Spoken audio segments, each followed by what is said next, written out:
With us now is Congressman Rich McCormick, a Republican from Georgia who's on the Foreign Affairs Committee, also a veteran. Congressman, thank you so much for being with us. If President Trump picked up the phone and called you and said, Congressman, you're on the Foreign Affairs Committee, I'm considering a military strike on nuclear facilities in Iran, what do you think I should do?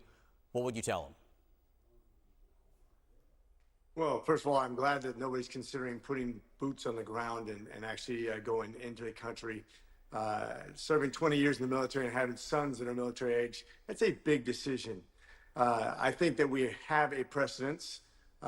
We've attacked other foreign countries who have threatened us openly. We've been at war with them for decades, whether we realize it or not. Georgians have died from their drones and their capabilities that they've supplied to terrorists around the world. So I get the threat. It is a huge decision, though. It is literally a decision to go bomb a foreign country that is not openly going to invade us. And so I understand the president's angst. I would give him the options of basically going after their weapon procurement facilities, just like they're considering right now. I think it's really on the table. When you have a country that says they're going to wipe off an ally from the face of the earth, Israel, and they are developing 60% enriched uranium for nuclear-grade weapons, that gives us one option, especially when we come to the table. This is a terroristic supporting regime that cannot be trusted. I think we know the options that the president is considering. Do you support a military strike right now? If they won't come to the table, if they won't disarm, if they won't commit to not being a nuclear-armed nation that wants to wipe Israel off the face of the earth, of course. I think it's on the table, and I think it would be seriously considered. I don't have all the information that the president has. I don't know exactly what they know, but I can tell you that the posturing and the verbiage and the weaponization of that regime is very alarming. And I say, if you don't have another opportunity to take it out before they become actually a weapon of mass destruction pointed at an ally, yeah, I think they need to be taken out.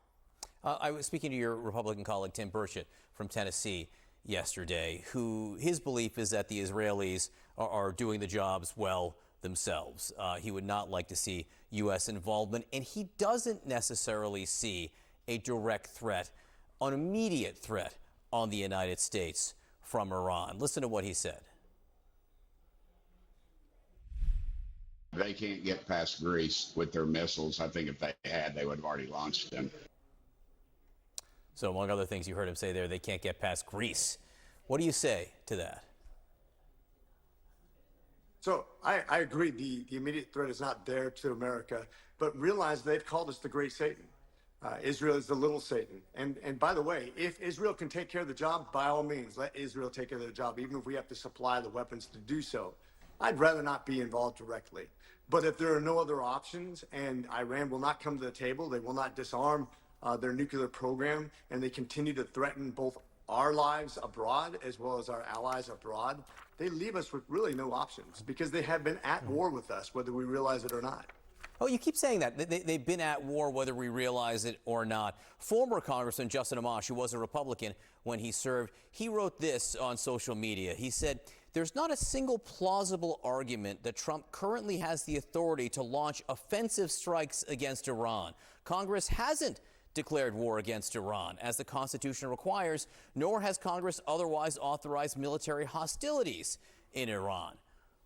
What do you say to that? I mean, the Constitution is pretty clear on war authority here, and Iran's in a different position than the so-called war on terror and other things there. Do you think Congress needs to vote?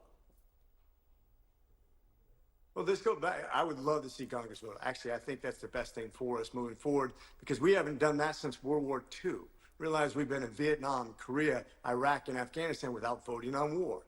This has been a problem with the usurping of basically authority from Congress on multiple levels for a very long time. I'd like to see Congress grab back the representation.